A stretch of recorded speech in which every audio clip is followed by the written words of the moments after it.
Cisco Certified Network Associate Day 8. I'm Imran Rafai, your trainer for this entire series. Today we are going to talk about switching. So welcome to the switching world. Without wasting much time, let's get straight into today's class. Let's assume you're in office and you're the network administrator of this brand new company. And your manager comes to you with a brand new switch, hands it over to you and asks you to configure. Now you have a look, you say a new switch, right? Is this the switch? No, we are talking about network, so we're talking about this switch, right? So he hands you over a Cisco switch, a brand new Cisco switch, and Cisco switch, like you can see, has many interfaces. So you get it in different configurations: 8-port switches, 16-port switches, 24-port switches, right? So this is a 48-port switch. Now you can see there's a 48-port switch by the number of ports that you have in the front. So this is the front of the switch. So we have 12 ports here, 12 ports here, 12 ports here, and 12 ports here. So this is totally a 48-port switch. At the back of this switch, like we saw in one of our previous videos, we have different connections. So one of those connections there is a console port, right? So like we know, the console port is used to get access to out-of-band access. And if you remember, out-of-band access is the connection where you can see the boot up of the device, right? So it's like having your friend, like we discussed. If you might have had occasions where you want to help your colleague and you make use of remote desktop. So you're using remote desktop, you connect to your colleague, you make changes, and the minute you want your colleague to restart the device, restart their computer, you lose access, right? Now that is the problem if you don't have access, out-of-band access to that device. Now if you have out-of-band access to this device, then even if the device is booting, you still have access and you can see everything that's happening. You can see the iOS being uncompressed and different processes that is taking place on the device. You can see all of that, right? So that is how you get out-of-band access. Another way of getting access to this device is by connecting to any of these ports. Now if you have configured the management IP on this device, like we will be seeing in this video, you can get access through telnet, right? But the problem with telnet is the minute this device goes off, you will lose access to telnet, right? So let's see how we can do the initial configuration of a brand new switch. Right, so since this is the first time we are actually getting into device level configurations, I need to set few ground rules. For this video series, for the most part of this video series, I would be making use of GNS3. Now what is GNS3? For people who don't know what GNS3 is an emulator that lets you emulate Cisco iOS, right? So what's the advantage? In many cases, in many cases I might need more than one device to do something. You know, for instance, if I'm doing routing, I might need maybe about 4 devices. Now instead of me buying 4 physical devices, I can make use of my operating system from one of my devices.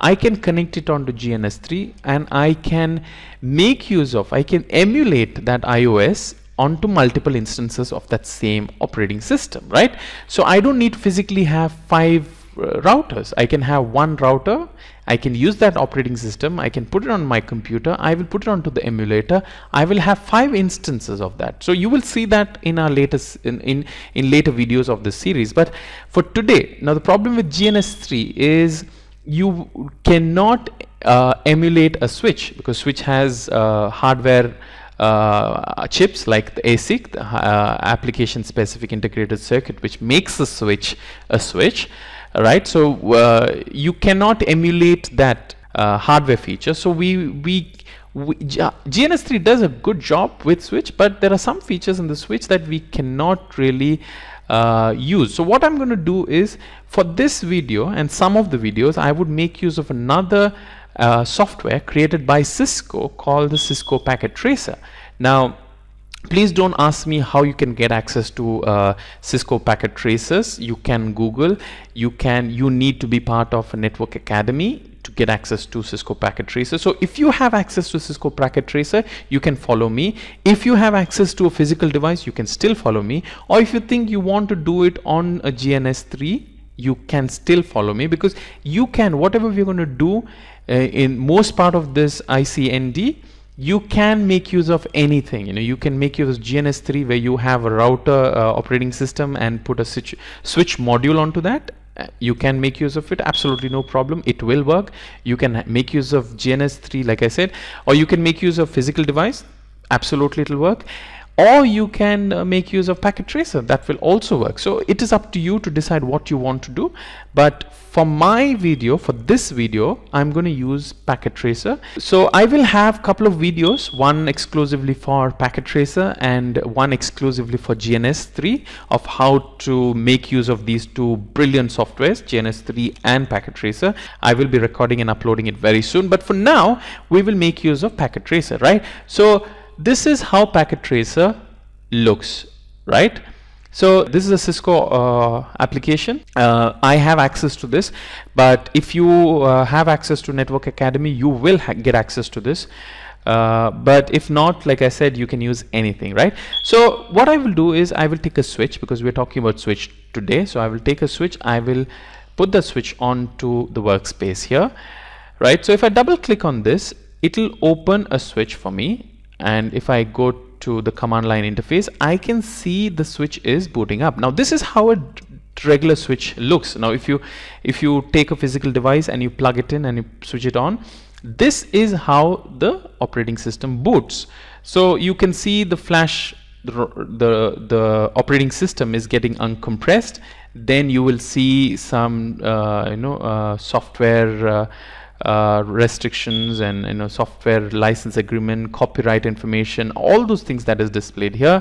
Then they will display the platform that it is running on, and all the hardware features are listed here, and software versions and things like that get displayed here. Then you would go into the user prompt. Now if you remember from our previous video, if you have this symbol, it is the user prompt, right? Now if you remember from our previous video, if you have this prompt, this is the user prompt. Now this is the lowest prompt that you can get access on any Cisco device. And another thing is, if you're using packet tracer, this access, like I said, is OOB access, where you can actually see the device booting up. So if you're seeing, this is what it is doing, it's simulating an access that you're getting from your console port. So this for all practical purpose, it is as if I've connected my computer through the console port to this switch, right? So this is the user exec mode. So how do you go from user exec mode to the privilege exec mode? Yes, by typing enable, E-N-A-B-L-E, hit enter. You could also make use of shortcuts, so you can type EN, and that will also take, like I said, you can type as little alphabets. So for enable, if you type EN, it knows. If you type E, it may not accept, because there are 3 words with the letter E. Now if I type EN, then it can clearly distinguish that enable is the only word that you can get by typing EN, right? So you can type EN and hit enter. It'll take you to the privilege exec mode. Now you're in privilege exec mode. Now privilege exec mode, you have very little limited functions that you can do. Now these things that we want to do, we want to change host names, logon banner, console passwords, telnet password, enable password, management IP, default gateway, shutdown, negating command, and saving configurations, right? These are the 10 basic commands that you need to do for initial configuration of your device, right? So most of the things, right, these are configuration that we need to do, and all the configurations we do from the global configuration mode. So configuration that's going to apply to the device per se will go in the global configuration mode. So first thing is the host name. Now host name is a change that is applicable to the whole device, so it has to be made from the global configuration mode. So we go into configuration mode by typing configure terminal. You could, like I said, you could make use of shortcut CONFT, which is config terminals. So I would go here. If I want to change the host name, I type host name, and then let's say I put networking, right? So if you can see, my host name got changed to networking, right? So now onwards, let's assume you are on a now tomorrow if you were to put this switch onto the network and there are multiple devices on the network, this is how you would identify which switch we're talking about. So the best practice of how to give a good name for your host name is to give a logical name. So if this switch is going to sit in let's say the administrator room, then you can say admin floor 1. You could just give a logical name. So you can say floor 1 room 2, right? So if you give a logical name, it becomes very easy for you to identify which switch you're connecting. So because as your network tends to become bigger and bigger, it becomes more confusing if you don't give logical names, right? So that is how you give a host name. Now next is we talk about the banner. Now what is a banner?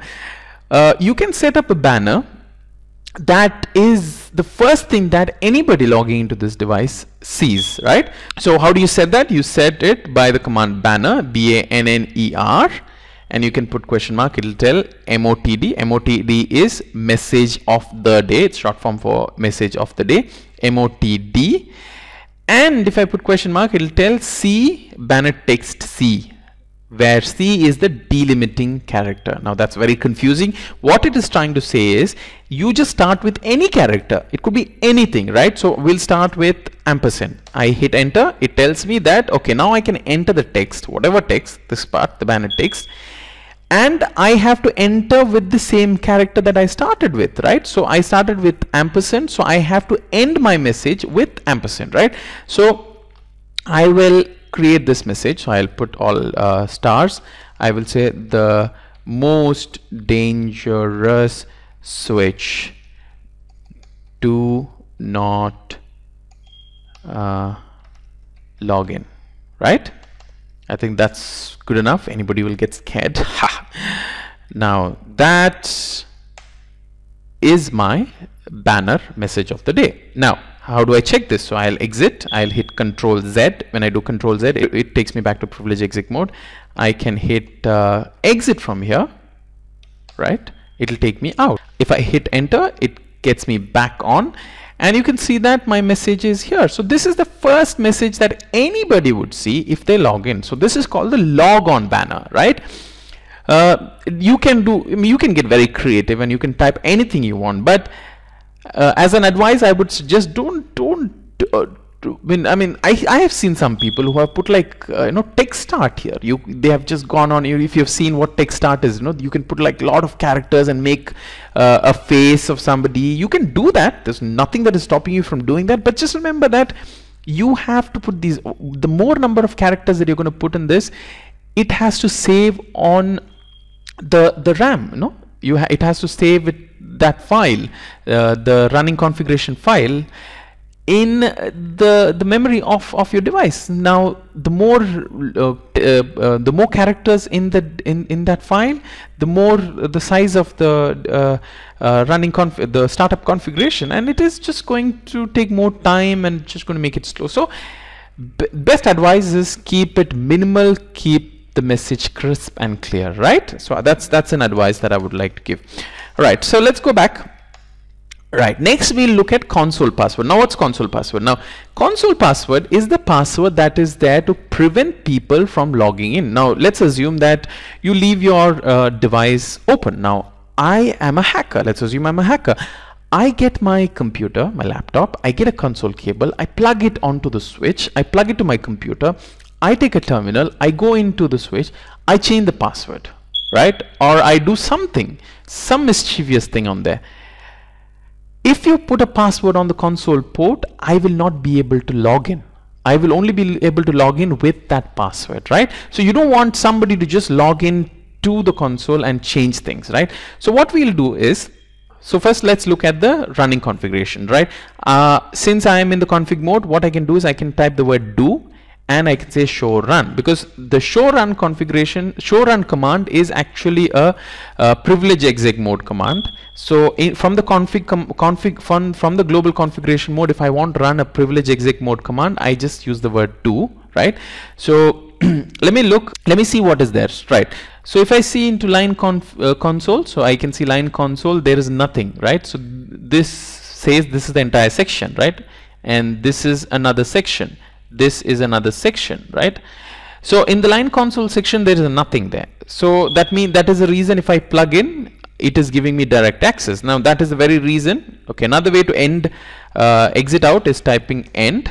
If you type end, it takes you back to the privilege exit mode. From here you can type exit, right? So you exit. Now if I hit enter, it is taking me directly to this prompt, or the user exit mode prompt, is because there is no password. If there was a password, it would have asked me the password here before it took me to this banner mode, right? So we'll have a look. So hit enter, conf t, right? Then we'll go into line console 0, right? There is only one console, so that is why we do console 0, because everything in Cisco device, it starts with 0. So you start with the first is always 0 and then it goes. So we have only one console, so it is line console, right? Here we say password Cisco, right? Now we have set a password, but we have let's try. We have set a password. Now let's try again. Exit. Right? Again, it is not asking for a password. Why? It is not asking for a password because we have not told them. We have set a password, but we have not told we have not told the line to check for password if there is traffic coming in. So let's go there. Let's see what we need to do. So we go into line console 0 again. Then we type the word login. Now what does login mean? It means you need to check for a password. So this is telling that login is required. You can't just let somebody without checking for login credentials, right? Now let's try. Let's go out again, right? Now when I hit enter, you see what happened? You put the banner. After the banner, sorry, I think I told you before the banner, my mistake, I apologize. After the banner, it asks for a password, right? So if I put the same password, it lets me go in. Right? So now what you've effectively done is effectively prevented anybody from taking access to your device without your authorization. Right? Now only people with this password can log in. Right? Now that is now this is a problem. Because what it does is, if you type something that is not understood, it thinks it's a domain name, so it actually tries to search for a domain server name. So just try to resolve it to an IP address. So could this happen? Maybe I will show how to disable this, right? We'll have to just wait until this times out, or we can do Control Shift and 6. It will abort it. Control Shift and 6. Now this will also work. Sometimes it works on physical devices, right? Right. So what we can do is we can go in and we'll disable the domain lookup. So it will be no IP domain lookup. So henceforth we will not have that problem. So if we go out and we do Cisco, we do the same mistake, it will just say unknown command. It will not go and search for a domain, right? So that's very efficient. This is some of those things that you would need to do on a new device, right? Next we'll look at telnet password, right? So telnet password, we go in, configure terminal, right? So like we saw for console, it is line console 0, right? For telnet, it is line VTY. VTY is what? It's virtual line. Telnet is a virtual line. There's no physical line for telnet. Telnet is a virtual line. So line VTY. Now if you do question, it says 0. First line is 0. And the last line it says 16. So 15. So that means you can do line from 0 to 15, which is nothing but 16 virtual lines that can be accessible on this device. That means if the first, let's say many devices are connected, right? You're connected on the network.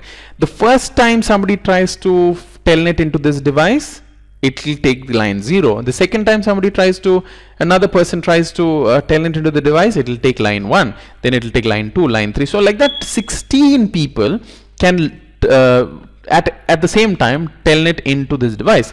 17th person tries telnetting in, it will say too many people, so it will not let the 17th person come. Only 16 people can come, right? So we are taking all those lines. So we're telling that whatever we're going to make changes now, it's applicable to all the 16 virtual lines that come in, right? So we say passwords. It's the same concept like what we did for line console. So we say password, let's say telnet, just to differentiate this. Say it's a password telnet. And again we say the same thing, we say login. That means we don't want people to just log in and come in without the password, right? So we're telling please check for login and only then let them come in, right? At the moment we can't make use of telnet. I will once we reach to management IP, like we see here, I will show you how to do telnet. So hold on telnet for a minute. The next thing is, okay, the next we'll go into management IP. So straight we'll go into management IP because we need to because we can check telnet. So how do we set management IP? We set management IP because you need to understand switch works on layer 2, right? So there's no IP address for switches. So all these 24 ports on the switch, you cannot give an IP address on those switch because this is layer 2. So we need to give an IP address to the switch if we want to access this switch from another device, right? We need to give one IP address on the switch, and that IP address is going to be the management IP. So how do we do that? We need to do, so if you go to show IP interface brief, now this is one of my favorite command. What it does is it shows all the interfaces on this device. So I can see that I have 24 fast Ethernet ports, right? And I have 2 gigabit Ethernet ports, and then I have one VLAN interface, right? VLAN is a very big concept. We will be getting into VLAN concepts later in the series, but for now just know that there is every switch comes with one virtual interface called the VLAN interface. Now this is the interface that is used to manage this switch, right? So what we'll do is we will go into that interface. So it will be interface VLAN 1, right? We are in the interface. So you can see that our prompt has changed to IF, which says we are in VLAN interface now. So we'll go here and we'll give an IP address. Let's say IP address 10.1.1.1 255.255.255.0, right? So we're given an IP address, and we can see that this interface is administratively down, right? Whenever you see administratively down, that means there is a command on that interface which is called shutdown, right? This is how you shut a port. So this port is shut down, right? This is how you shut down a port. So you can do this on a physical port also. You can go into fast Ethernet 0/23, for instance. So it will be interface fast Ethernet 0/24, and you say shutdown. This port also will become administratively down, which means that port is shut. So nobody can, even if they plug into that port, it will not work, right? Now how do we open that port? So this is how you shut down. So if you want, how do we open anything? I mean, how do you open that port? We use by using the negate command. That means we say no shutdown, right? Brilliant. So you can see that this has changed up. The interface VLAN 1 has changed to state up, and that is how you negate any command on a Cisco iOS. So if you want to put anything, you just say no before that.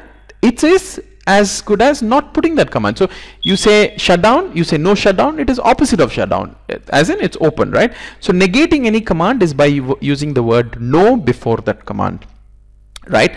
So now if I do the same thing, do show IP interface brief, I can see that interface VLAN 1 has got an IP address now, and it is up now, right? So you can see that the status is up, but protocol is down. So status is up, protocol is down. So why is protocol down? Because it is not seeing any traffic on that port right now. Because right now, if you remember, that is the only device that is there. So it is not seeing any traffic. So what we'll do is we'll create an end device, right? We'll put one end device here, right? Don't worry about Cisco packet tracer for now. We will have another video. Maybe I will try doing the next video or the video after that, where we will talk about packet tracer, how packet tracer works, just general overview about packet tracer. But for now, just know that I'm just simulating a PC. So one PC, I'm just taking a wire from that PC and connecting it to one of the interface. So which interface did it go into? So if you can see, okay, see, you can see interface VLAN 1 has changed to state up. So line protocol of VLAN 1 has changed to up. Why? Because it started seeing traffic now. This PC came in, immediately it started sending broadcasts. So he started seeing traffic on that VLAN interface, and he immediately went to state up, right? And he would have, so if you go into this, do show IP interface brief, now you can see fast Ethernet also has gone up. So that means I've just connected to fast Ethernet 0/1, that means the first interface. If you see previously, fast Ethernet 0/1 also was protocol down, but now protocol has gone up because it's seeing traffic on that port. And also VLAN interface also has gone up because it's seeing traffic on that port. Brilliant, right? So now we'll go here, like just now what this PC is, it is, I mean, it's just a simulation. It makes it look like your Windows computer. So we'll go give an IP address 10.1.1.2, right? 255.255.255.0, right? We don't need default gateway because we're not going out of the network. We are in the same network. I will try to ping from here. So ping 10.1.1.1, right? Is that device pinging back to me? Interesting. Ah, yeah. Right. So it is pinging back. So that means I can now access, now this device can access the switch, no problem. And this 10.1.1, which is the management IP, that is also live now. Now, why did the first request timeout? That is because of a concept called ARP. We have learned ARP. The first request, it didn't know the MAC address of that switch, so it had to send that ARP request. So that is why the first request failed. But then subsequently 4 pings became successful. So now we know it is live. So what we'll do is try to telnet. So we'll say telnet 10.1.1.1, right? So you can see that we are telnetting from that PC to 10.1.1.1, which is nothing but the virtual interface of the switch.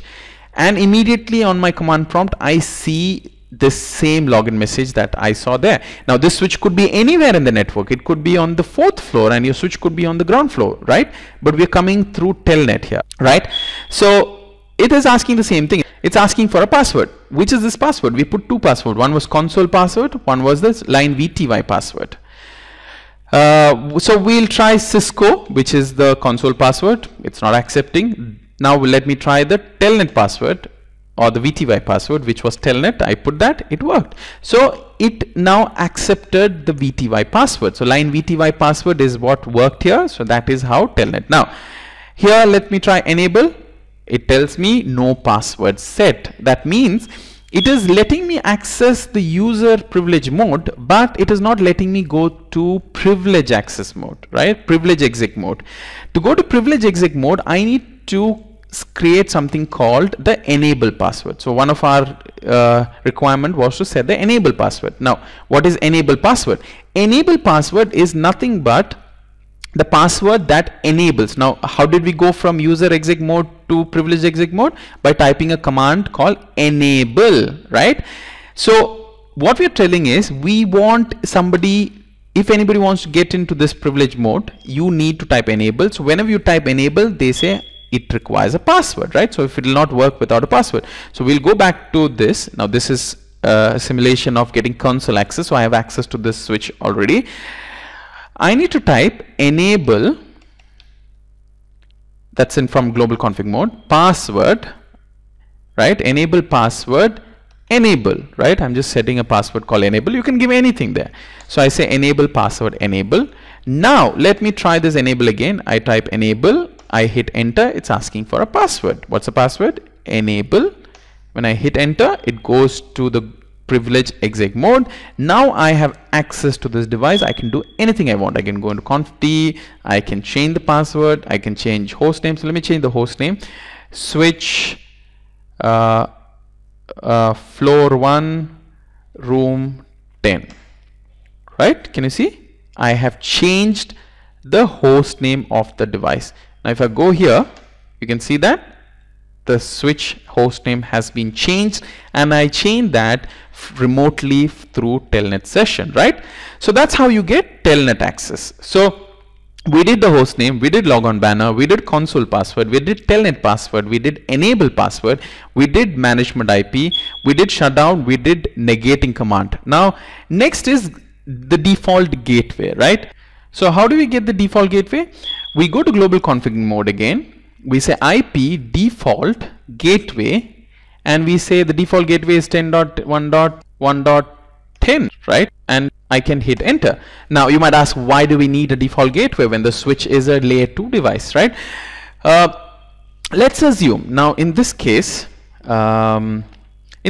we were directly connected, but let's assume there were multiple devices, right? There were this device, wherever I initiated my telnet, it came from a different network than the network of 10.1.1.1, right? So telnet traffic came to this management IP from a different network. Now this device has to send traffic back to that network. Now if it doesn't know where to send it, it will not be able to connect with that device. So whatever traffic that this device is coming, whatever traffic is coming to this network, if it is coming from a network IP address, source IP address that is different from its management IP, it needs to send it back to it, which is going to be in a different network. And like we already know, if it's in a different network, it has to communicate with a default gateway. So this is how we set the default gateway for this device, right? So any traffic that's coming from a different network, it has to send the packet back or the reply to the default network, which will forward that packet to the final destination, right? So this is how we set the default gateway. Now finally we look at how to save this configuration. We have done so many configurations on this device already. Now how do we save that, right? There are two ways of saving. One is by typing this command called write, right? Of course you cannot do that here. You have to do it at the privilege exec mode. So I can type write, WRITE, and hit enter. It will say building configuration, and it saved this save the running configuration. So whatever changes that we have done so far stays in something called the running configuration, right? So what happens is when we shut down this, running configuration stays on the RAM, right? So when we restart the switch, we will lose all those configurations. So what we need to do is we need to write whatever is in our running configuration into something called the startup configuration, right? So when we do this command called write, what it does is whatever is in the running configuration, it copies and writes onto startup configuration, and startup configuration is a file that sits on the non-volatile or the NVRAM. So when a switch boots, it checks if there is a startup configuration in the NVRAM. It loads that onto the running configuration and it loads the switch. So all the configuration that we have done will be back when the switch restarts, right? That is what startup configuration is. Now by doing write, it does the reverse process. It takes everything from running configuration and it saves in startup configuration.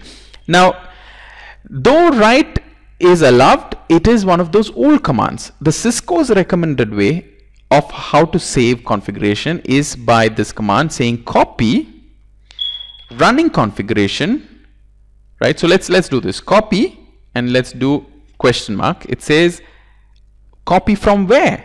From running configuration. So I can copy from flash to somewhere else, from FTP, from running to somewhere, startup to somewhere, FTP. So what we need to do is from running, again question mark, it's asking copy to where? We need to copy it to startup config. So running to startup. So when I do this, it says, okay, destination file name is startup config. I hit enter, it says yes, and it builds the configuration. Now you need to be very, very careful. If you say copy start to run, what it would effectively do, especially with a new switch, is whatever configuration we have done so far, it will replace that with a blank configuration. So basically we will lose all our work which we have done so far. So that's something you need to be very careful when you do, right? So this is how you save the configuration. Now if you restart the switch will come back to exactly the state we have right now, right? So this is how we do the basic configuration. I know for a lot of people this will be the first time they're actually seeing the command line interface of a device, so it could take some time. So you might have to watch this video a few times until you get used to different levels, like different modes, use exec mode, privilege exec mode, global config mode, then you have different line subcommands, then you go into host names and banners and shutdown, management IP. So it'll take some time. So watch it few times until you get used to it. But these are some of those basic commands that is this is some of those basic commands that you would need to know, and this is one of those commands. This also is a command that does the initial configuration of any Cisco device. And this is the beauty of Cisco device. You learn this for a switch, this is going to be exactly the same command for a router later, right? So just remember the commands. See where hostname is coming. Hostname is part of the global config. Log on banner, it is part of the global config. Console password, you need to go to line console and put the password there. Telnet password, it is again in line VTY 0 to 4. Enable password, again a global configuration command. Management IP, you need to go into the VLAN interface and give the IP address there. You should also remember to enable that interface, because by default that interface is shut down, right? So you need to do no shutdown to enable that interface. You need to go to default gateway. How do we set the default gateway? You do it from the global config saying IP default gateway, and you can give a gateway command. And finally, how do we save the configuration? You can do write, or you can do copy running config to startup config. I hope this video has been very informative, and I hope it helped you. So thank you so much for watching. Like I mentioned, please share these videos. Please subscribe to our channel. We have a Facebook page at Networking Consultant, and we have a YouTube page, so you can visit both our pages. Share this with as many people as you can, and thank you for all the loves. If you have any question, like I have always told you, please feel free to write into me at imran.rafai@nwking.org. I know I'm a little slow, but I will, especially now I'm trying to give more time to this project. I want to finish this series because I know a lot of people have been requesting me, and I know it is helping a lot of people. So I would love to do whatever is in my capacity to help all of you. So I will try and complete this series as soon as possible. You please try to share it with more people, so more and more people would get benefit from this video series. So thank you so much, keep watching, and love you all.